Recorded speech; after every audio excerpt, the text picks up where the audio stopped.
chacune de mes capsules, c'est un peu comme une bouteille à la mer.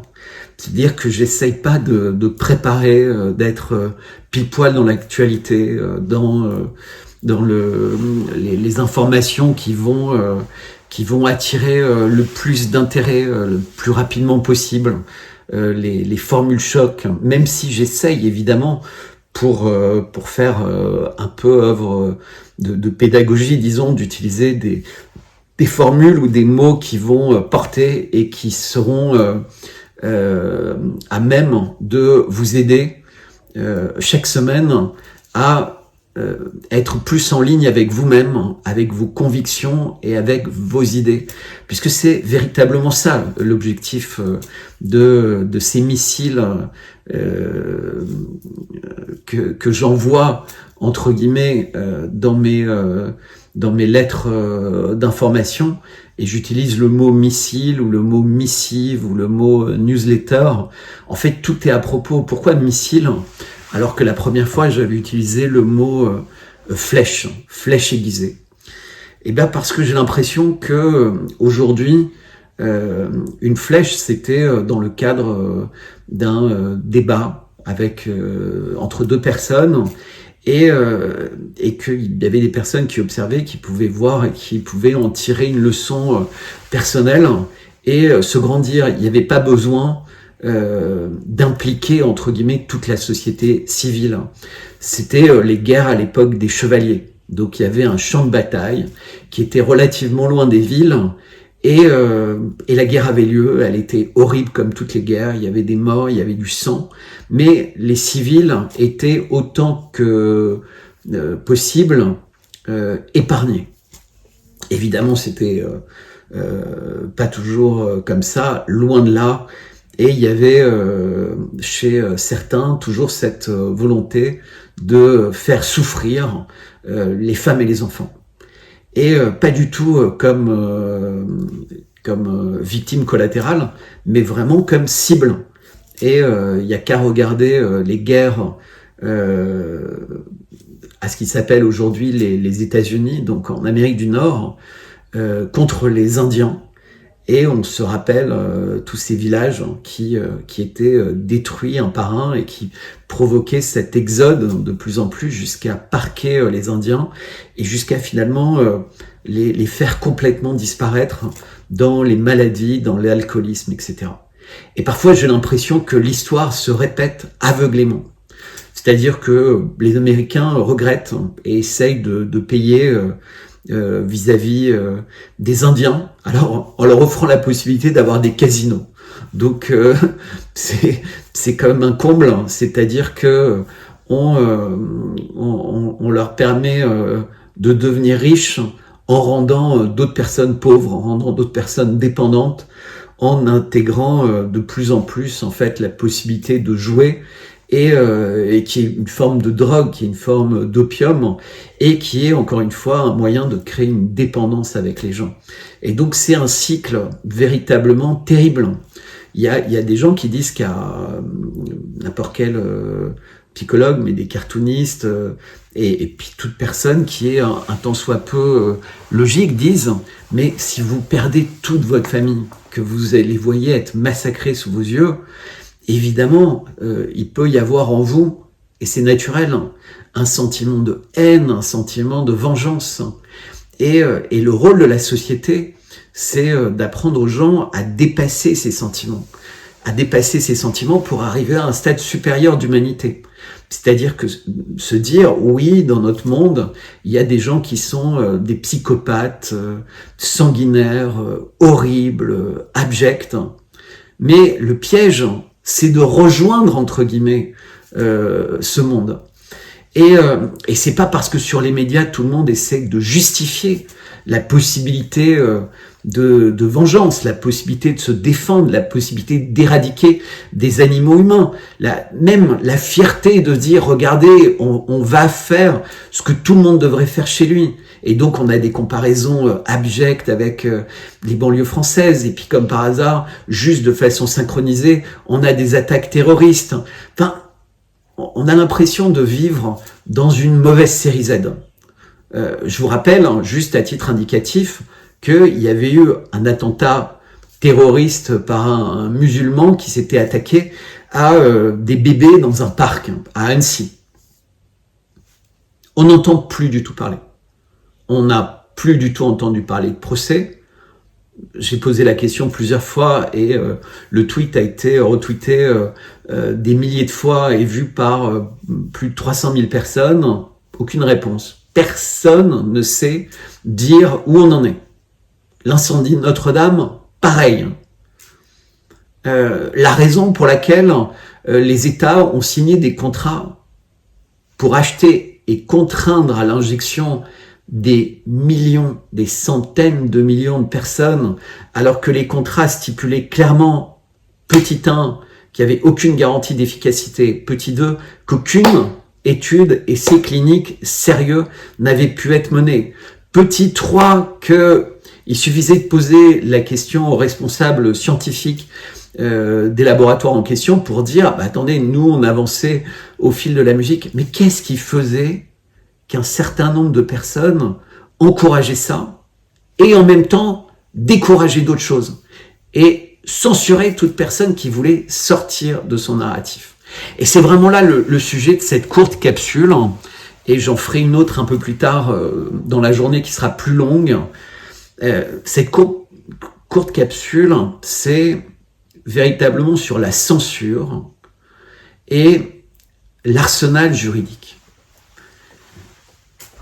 En effet, les deux sont liés. Et l'arsenal économique. Donc il y a un espèce d'arsenal juridique qui permet d'obtenir, entre guillemets, la censure de quelqu'un. Par exemple, qui prêcherait un discours de haine, ou en France, qui est vraiment un cas particulier, il y a peu de pays qui sont comme nous, qui remettraient en question des réalités historiques, donc qui oseraient faire un travail d'historien sur des sujets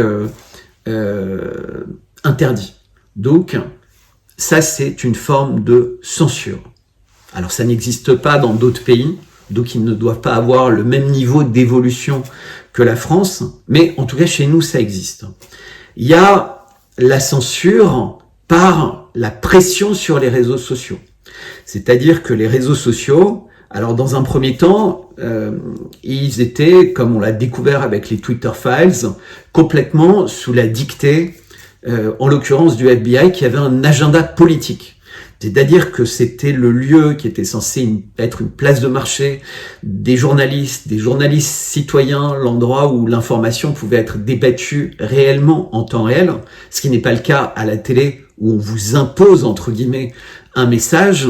Eh bien, en réalité, il y avait un narratif qui était imposé. Sortir de ce narratif, vous créez soit un shadow banning, c'est-à-dire que les algorithmes devenaient très défavorables et donc vous n'étiez pas vu, et ceux qui essayaient de vous mettre en lumière étaient également défavorisés.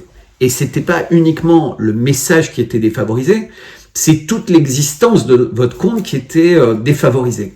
Et voire même banni, avec une grande difficulté d'obtenir réparation, ou alors énormément de temps. Ce qui n'est pas forcément une mauvaise chose, parce que parfois, sortir des réseaux sociaux, c'est gagner en liberté.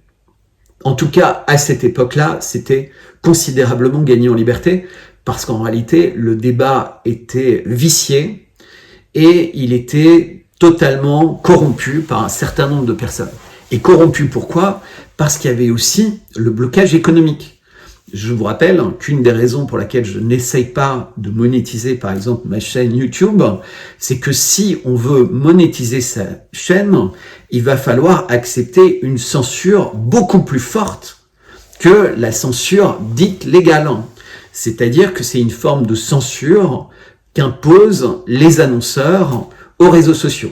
Ils ne veulent pas être associés à un certain nombre de messages, à un certain nombre d'attitudes ou même à un certain nombre de personnes qui seraient identifiées comme coupables à des moments de leur vie de dérapage ou de débordement, ou avoir été vus en contact avec telle ou telle personne.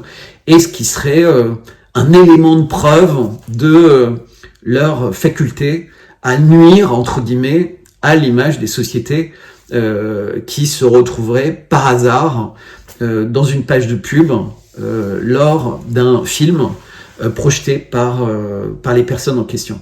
Donc on a véritablement un arsenal légal et un arsenal économique. Mais on a également un espèce d'arsenal qui est beaucoup plus fort, qui est celui de la répétition.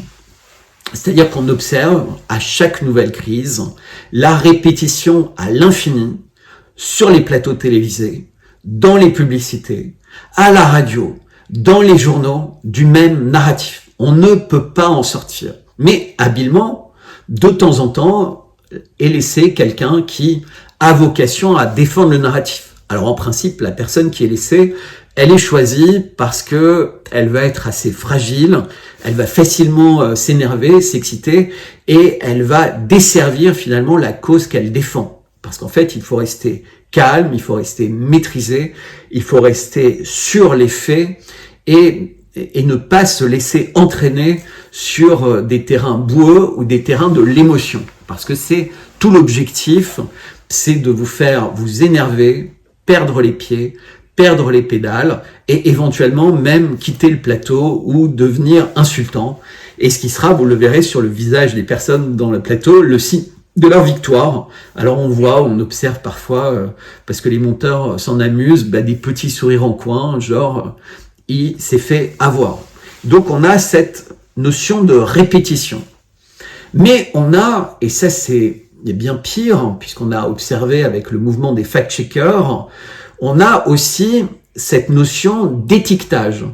C'est-à-dire que toute personne qui commence à atteindre une forme de notoriété, si elle sort des sentiers battus, bon, évidemment, elle ne sera pas invitée sur les plateaux. D'ailleurs, si elle sort même de certains sentiers battus, elle ne sera plus du tout invitée, même sur d'autres médias qui auront peur, entre guillemets, d'être contaminés par la personne en question ou d'être ciblés par l'inquisition médiatique. Donc, on a ces espèces d'acteurs qui sont les fact-checkers. Et ces gens-là, on a remarqué avec les scandales récents, ils sont en général complètement financés par l'État, par des grands lobbies ou associations qui ont des objectifs politiques très précis. Et ils font évidemment un travail qui est en adéquation avec les commanditaires de ce travail. Donc ils n'ont pas de légitimité, ils n'ont pas d'autonomie puisqu'ils sont sans cesse en conflit d'intérêts. Et le conflit d'intérêts est prouvé invariablement par le type de ciblage qui est fait, qui est toujours dans la même direction, la nature du ciblage et le fait que les victimes de ce ciblage ne peuvent en réalité pas se défendre réellement. Parce que la justice ne fait preuve d'aucune diligence dans ce cas-là. Et donc ça veut dire des procédures coûteuses, des procédures douloureuses, et qui ont assez peu de chances d'aboutir, parce qu'évidemment, ces officines sont assez malines. D'abord, elles peuvent décider de fermer boutique à tout moment, et comme ça, les procédures s'arrêtent, ou elles peuvent tout simplement entamer toute forme d'appel et on sait très bien que de toute façon le venin de ces propagandistes, de ces inquisiteurs réellement au sens dégradant de ce que représente dans l'histoire l'Inquisition, savent très bien utiliser les subtilités de la langue pour rester, entre guillemets, dans un domaine de l'égalité. Évidemment, ils ne le sont pas du tout, puisqu'ils mentent à leurs lecteurs en disant qu'ils sont légitimes et qu'ils ne sont pas en conflit d'intérêts. Ils mentent, entre guillemets, par leurs écritures, soit ce sont des mensonges purs, soit ce sont des mensonges par omission, soit ce sont des des manipulations. Et il y aurait des tas d'exemples, vous les connaissez, des tas de scandales, mais bizarrement, ces scandales éclaboussent un peu, mais ils n'arrêtent jamais cette mécanique infernale. Au contraire. On a même en France des ministres qui disent sciemment que même pendant la durée de leur procédure devant la Cour de justice de la République, ils ne laisseront pas leur siège de ministre. Alors, dans le genre République exemplaire, c'est totalement scandaleux. Je ne sais pas s'il y a beaucoup de pays qui font ça. Et alors, pourquoi? Mais c'est assez simple, en fait. C'est-à-dire que quand vous avez des dossiers sur les rouages, entre guillemets, de votre système de gouvernement, vous avez des gens qui sont extrêmement fiables. Ils sont dressés. C'est presque pavlovien. C'est-à-dire qu'ils savent que si vous les jetez, ils se retrouvent confrontés immédiatement à la justice, alors que s'ils restent du haut de leur ministère, ils vont bénéficier de toutes les possibilités de se défendre, de tous les accès privilégiés à la presse et d'une forme de solidarité, de groupe et de connivence. On est véritablement dans un pays qui a bafoué absolument tous les principes. Donc, tous les principes qui sont, entre guillemets, ceux mis en avant aux États-Unis par la Constitution. Je rappelle, et je le fais régulièrement dans mes capsules, que dans la Constitution américaine, le premier article, le plus important, c'est la liberté de penser et la liberté d'exprimer sa pensée. Liberté de parole qui est totale, sans contrainte. Alors, évidemment, les abus, il existe d'autres articles qui vont permettre de les punir. Mais a priori, cette liberté est totale. Et c'est à chacun d'être juge en son âme et conscience de ce qu'il va pouvoir dire et du temps qu'il met à analyser les choses, à valider les choses, à vérifier ce qu'il va dire. Après, si les gens sont inconscients et qu'ils disent tout et n'importe quoi, évidemment, ils auront à en assumer les conséquences. Mais il n'y a pas, a priori, de sujets qui sont interdits. Ça, c'est la première chose. Et ça, en principe, ça permet d'avoir un travail de lanceur d'alerte. Donc, on a le cas, par exemple, de quelqu'un comme Assange, qui, dans un pays comme les États-Unis, devrait être considéré comme un héros. Et pourtant, les Américains veulent le juger et le condamner. Alors qu'il n'a fait que divulguer des informations qui ont été reprises par la presse américaine, la presse sérieuse américaine. Je vous rappelle que le contenu de ces articles a révélé des exactions de l'armée américaine en Irak, mais également à Guantanamo et ailleurs, mais aussi les problèmes d'email d'Hillary Clinton, qui ont montré l'horreur, entre guillemets, du système. D'un système, en réalité, qui ne valorise qu'une forme de violence et de trahison de tous les principes moraux, si tant est que la morale ait encore un sens quand on arrive à un certain niveau politique dans les grandes démocraties, entre guillemets. Et donc, on a cette censure et cette collusion qui est absolument abominable. Et face à ça, on a un environnement qui est complètement fracturé, complètement divisé, parce que on sait bien, c'est diviser pour mieux régner. Et donc, on a eu un scandale sanitaire. Et il y a eu des fractures autour de scandales sanitaires.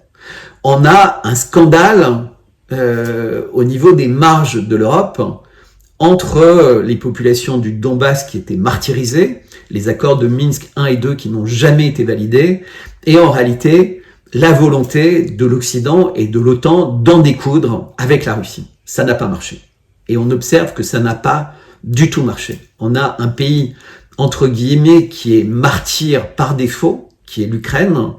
Il n'est pas martyr par la faute de la Russie, qui, au fur et à mesure, répare les villes. Évidemment, ils ne peuvent pas réparer les victimes collatérales, mais je rappelle juste à titre indicatif que depuis plus d'1 an et demi que l'opération spéciale russe a commencé en Ukraine, toute nationalité confondue, le nombre de victimes civiles est sensiblement inférieur à ce qui s'est passé en moins de 4 semaines à Gaza. Et je vous parle même pas des blessés graves, puisque là le nombre à Gaza est astronomique, et que malheureusement il n'y a aucun système hospitalier, il n'y a aucun moyen, entre guillemets, de soigner et de sauver réellement les villes. Au contraire, en fait, tous ces blessés ont assez peu de chances de survivre. De toute façon, il y a un blocus complet, puisqu'il n'y a ni nourriture, ni eau potable. Mais ça dure depuis très longtemps. C'est-à-dire qu'il faut regarder les rapports de Médecins sans frontières, des organisations humanitaires. C'est un véritable ghetto dans lequel vivent des gens qui sont traités comme rien du tout. Alors parfois, vous allez voir, sur les réseaux sociaux, on va vous montrer des images magnifiques de Gaza. Sous-entendu, ça c'était Gaza juste avant les exactions du Hamas. Alors non, pas du tout. Ça c'était Gaza il y a très longtemps. Je vous rappelle que Gaza, depuis 2005, a subi en 18 ans 6 guerres. Les Palestiniens, 6 guerres. Je vous rappelle que les leaders du Hamas, qui vivent dans le luxe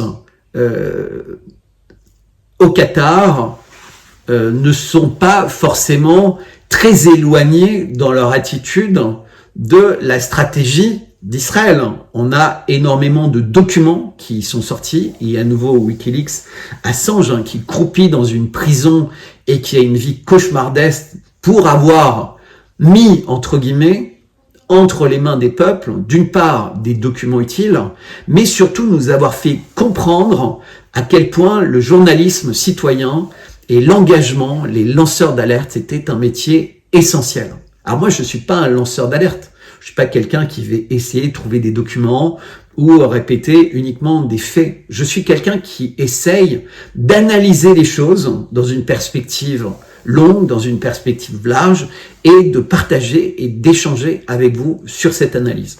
Il m'arrivera régulièrement de me tromper, parce que je suis purement et simplement humain. Il m'arrivera d'avoir raison, mais ce qui ne m'arrivera pas, c'est de mentir. Ça ne m'arrivera pas. Et c'est vraiment important de souligner ça, parce que je pense que le mensonge est une des plus hautes formes de la bêtise, de la non-intelligence. Parce que moi, je suis quelqu'un qui joue à des jeux de stratégie. Je joue aux échecs, je joue au Go, mais il m'arrive aussi de jouer au poker, mais plus comme observateur que comme joueur. Et les échecs et le Go sont des jeux où on ne peut pas se mentir à soi-même et on ne peut pas mentir à l'adversaire, puisque tout est absolument visible. La seule chose qui n'est pas visible, c'est votre stratégie. Mais ce que vous faites est visible. Et il est accessible à tous. Ce qui n'est pas le cas pour le poker. J'ai fait des longues vidéos et des longs articles pour expliquer ça. Et donc, un joueur d'échecs, il doit sans cesse avoir en tête que l'adversaire va voir la vérité de son jeu. Et donc, va être capable d'adapter sa stratégie par rapport à cette vérité. Et alors, on peut essayer de surprendre. C'est ce qu'on appelle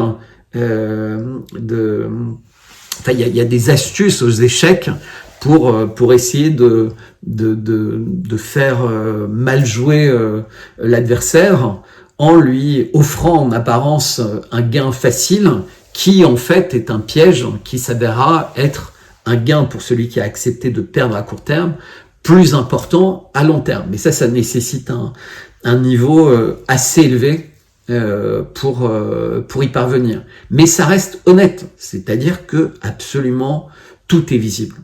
Eh bien, aujourd'hui, on vit dans un monde où tout est visible, absolument tout est accessible, et donc on a les moyens de s'informer. Et on peut véritablement remercier des réseaux sociaux comme X, comme Telegram, mais également comme YouTube, qui ne censurent que ceux qui essayent de gagner de l'argent en proposant des vidéos et qui se retrouvent censurés à cause de ce fameux contrat qui les lie à une certaine charte. Mais sinon, s'ils ne font pas comme ça, il y a beaucoup moins de risques, entre guillemets, d'être censurés. Mais c'est compréhensible de faire ça comme ça. Par exemple, moi, typiquement, depuis à peu près 1 an et demi, je consacre beaucoup de temps à essayer de participer à l'analyse de la situation du monde contemporain, de cette espèce de tectonique du monde contemporain qui est assez terrible et qui avec certains essayent de créer le chaos par une vision totale et d'autres essayent de ramener beaucoup de mesures. Et je soulignais, par exemple, hier, il y avait le discours de Nasrallah, donc le mollah chiite, qui est le leader du Hezbollah libanais, donc c'est une faction armée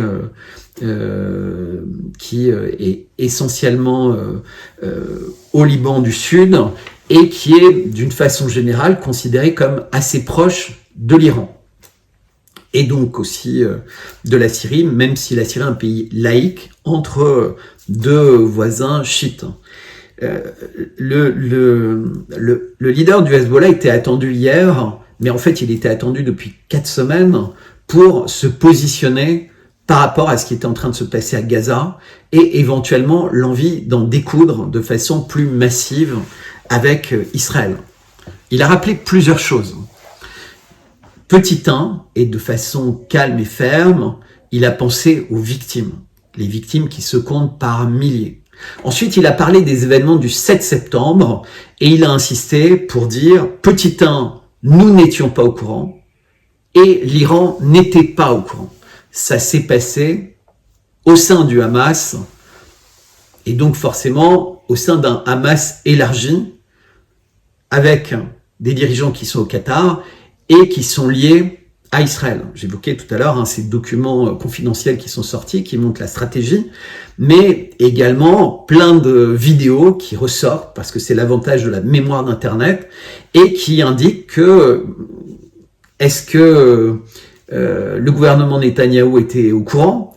Alors ça, on le sait très clairement par le ministre de la Défense égyptien, et parce que, après avoir nié, Netanyahou et ses services ont été obligés de reconnaître qu'ils avaient été alertés que quelque chose était en train de se préparer à Gaza. Donc, on peut se demander si cette étincelle n'était pas totalement volontaire. Avec l'échec total de la contre-offensive en Ukraine, et donc la nécessité, d'une manière ou d'une autre, de trouver là-bas des conditions de paix, même si les Ukrainiens continuent à être abreuvés de milliards en cash pour payer leurs soldats, pour payer leurs mercenaires, pour payer leurs administrations, etc. et pour corrompre à droite et à gauche et corrompre en retour, puisque on avait vu que dans le scandale de FTX, il y avait des cheminements complètement aberrants d'argent. Donc d'ailleurs, Sam Bankman-Fried a été accusé coupable, il risque 110 ans de prison, mais la procédure risque d'être longue. Il va peut-être se suicider en prison officiellement comme d'autres.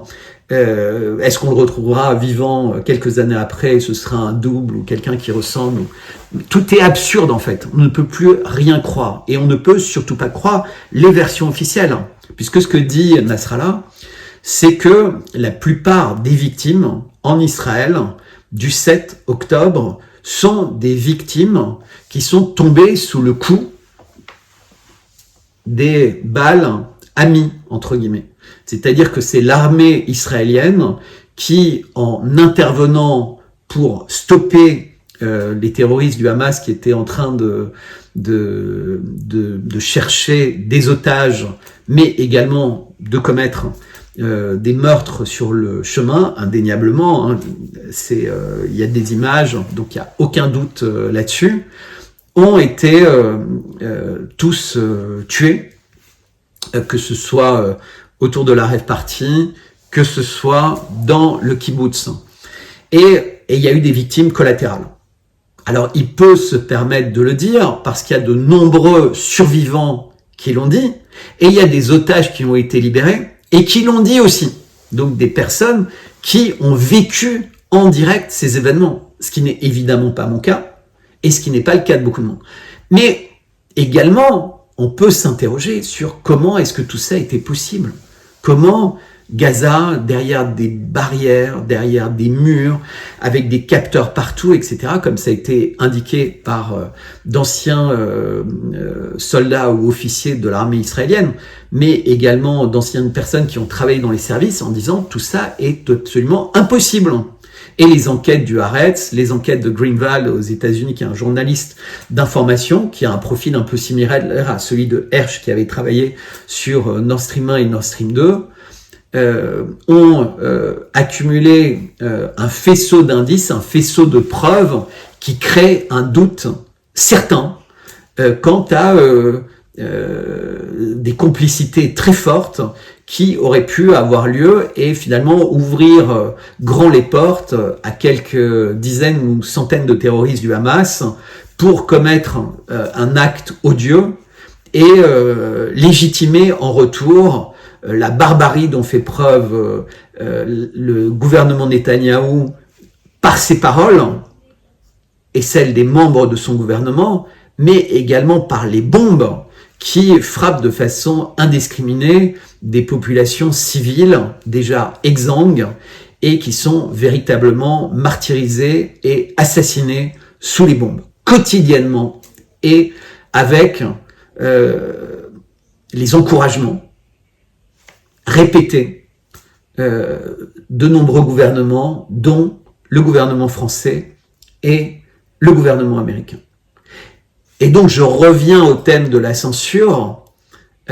En France, au lieu d'essayer de calmer les esprits, d'éviter l'échauffement, tous les médias, la plupart des médias, disons, n'invitent sur leur plateau que des personnes qui sont très incisives sur ces questions et totalement en ligne avec le discours officiel et le narratif d'Israël.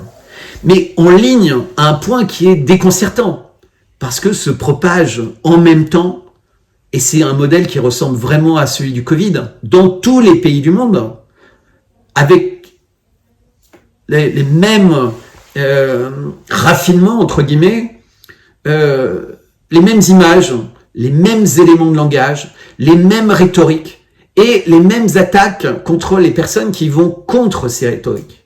Et en France, comme ça a été le cas avec le Covid, la même montée toujours d'un arsenal juridique et d'un arsenal répressif qui va empêcher ces acteurs de lutter à armes égales. Ça, c'est pas possible puisqu'ils n'ont pas accès aux plateaux télévisés, donc ils n'ont pas accès aux millions de personnes qui ne s'informent que sur les réseaux télévisés ou qui n'essayent de s'informer que sur les réseaux télévisés. Parce qu'il faut imaginer, et vous avez tous des personnes dans vos familles qui regardent les chaînes de télé, et c'est véritablement du lavage de cerveau. Du lavage de cerveau. Et donc, pas moyen de monétiser des chaînes, très difficile d'agir, entre guillemets, à visage découvert. Il y en a beaucoup qui ne le font pas du tout sur les questions qui touchent en ce moment Gaza, parce qu'ils ont peur de représailles terribles. Ils ont peur, ils ont l'impression de marcher sur les œufs.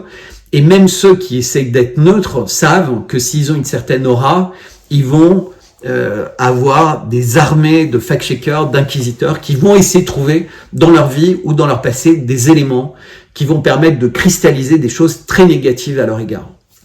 Et donc c'est pour ça que j'ai créé la newsletter et c'est pour ça que je compte sur vous, non seulement pour en parler autour de vous, pour vous abonner, mais ne pas vous contenter d'avoir un abonnement gratuit si vous pouvez vous le permettre. S'il vous plaît, réalisez tout ce travail qui est fait, tout cet engagement qui est fait et qui est fait de façon bénévole. Je suis ravi que l'essentiel d'entre vous qui n'en ont pas les moyens, qui souffrent tous les mois pour vivre, préfèrent ne pas payer. Mais sincèrement, ceux qui ont les moyens, ceux qui peuvent le faire, faites un effort, engagez-vous. Engagez-vous. Pas parce que vous allez porter une parole publique, mais parce que vous avez conscience de l'utilité de ce travail. Et donc, il suffit sur l'emailing, la lettre que vous recevez, de cliquer sur le bouton qui dit upgrade, donc monter en gamme, et là, vous choisissez une formule payante. Si vous avez uniquement 5 €, à dépenser et que vous voulez pas rentrer dans un abonnement, eh ben vous prenez l'abonnement de 5 € par mois, vous faites le premier virement et tout de suite vous vous désabonnez et vous repassez en gratuit. Comme ça, il y aura plus de prélèvements, mais de toute façon, vous allez continuer à recevoir la newsletter puisqu'elle est gratuite. Si vous voulez donner 55 €, mais vous voulez pas prendre le risque d'oublier de vous désabonner dans un an, mais vous faites exactement la même chose. Puisque tout le monde va recevoir également les mêmes informations. Je ne vais pas faire de ségrégation entre ceux qui donnent 5 €, 55 € ou même des personnes qui donnent beaucoup plus. Je veux juste que cette information soit gratuite, elle soit disponible, elle soit libre, elle soit transparente.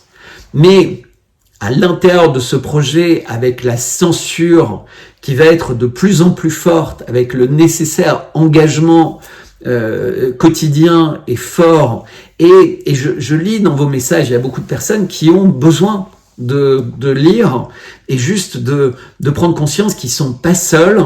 Et donc j'insiste véritablement, faites des efforts. Je vais pas être découragé parce que vous décidez de pas le faire. Je vais pas être déçu parce que vous décidez de pas le faire, parce que de toute façon vous agissez en vos âmes et conscience. Mais je vous répète, faites-le si vous en avez la possibilité. J'ai mis très bas 5 €. C'est possible de payer 5 € et de montrer que vous avez envie de vous engager. Évidemment, je préfère que vous engagiez plus si c'est possible. Mais si ça n'est pas possible, si véritablement vous avez des difficultés, n'hésitez pas à ne pas payer. Et si vous êtes là par curiosité pour observer, vous êtes libre, pour critiquer, vous êtes libre aussi. Il y a pas de censure. Vous savez, sur les réseaux, je reçois énormément d'insultes, de menaces, etc. En général, j'essaie de répondre poliment. Alors parfois, quand c'est véritablement trop virulent, j'ignore. Et parfois, quand c'est des tendances malfaisantes, effectivement, soit je bloque le compte, soit je le rends parce que quel intérêt d'être dans un dialogue avec des gens qui ont véritablement une méchanceté flagrante. Donc, il faut pas se tromper. L'arsenal juridique de la censure va se développer de façon considérable en France, pour empêcher de parler, mais aussi pour sanctionner ceux qui parlent, pour sanctionner ceux qui veulent aller dans la rue pour lever le poing et dire « ça suffit ». Donc moi, je vous conseille de bien penser à la loi, ne tombez pas dans les pièges, respectez autant que possible, malheureusement, même quand c'est idiot, parce que vous allez être pénalisé, vous allez vous retrouver seul, vous allez vous retrouver abandonné. On a beaucoup de combats à mener, mais le seul, à mon avis, qui vaut véritablement la peine en ce moment, c'est de se combattre pour et avec la vérité. Parce qu'en fait, elle illumine tout. Et j'aime bien comparer la vérité à une bougie. Donc une bougie qu'il faut abriter contre le vent. Une bougie, mais une toute petite bougie, elle peut éclairer un espace infini. Et plus l'espace est sombre, plus la bougie éclaire. Et donc, dans un monde où le mensonge est devenu si fort, la vérité, elle devient totalement éclatante et on peut la voir loin, très très très loin. Et ça, c'est important de l'avoir en tête. Et également que la vérité, c'est une flèche acérée qui est couverte de miel. Et donc, vous pouvez asséner des vérités sans aucune méchanceté, sans intention de nuire, parce que ceux qui vont les recevoir vont peut-être souffrir, ils vont peut-être avoir un moment de désarroi, mais ça va les faire grandir. Et ils vont devenir plus forts, et sans doute, ils vont acquérir une certaine maturité, ils vont observer le monde différemment. Donc, je vous remercie, pensez à commenter cette vidéo, pensez à la partager, et surtout, pensez à vous engager à l'intérieur de cette newsletter. C'est véritablement un effort réciproque que je vous demande. Il est évident, et vous pouvez vous en douter, que pour moi, comme pour toute l'équipe qui s'engage sur ce projet, autant on est extrêmement satisfait de se dire que vous êtes des centaines, des milliers, peut-être un jour des dizaines de milliers ou des centaines de milliers à vouloir suivre cette aventure, à vouloir écouter et échanger avec nous, parce qu'on échangera ici, sur YouTube, on échangera dans la lettre d'information, on échangera sur X, on échangera avec un site internet, mais on va aussi faire des réunions d'information sur le terrain, on va faire des dîners privés chez vous, on va véritablement aller dans toutes les directions, dont certaines je ne peux pas encore parler maintenant, mais je serai ravi d'en parler à très court terme. En tout cas, je compte sur vous, et vous pouvez compter sur moi, et vous pouvez compter sur toute mon équipe.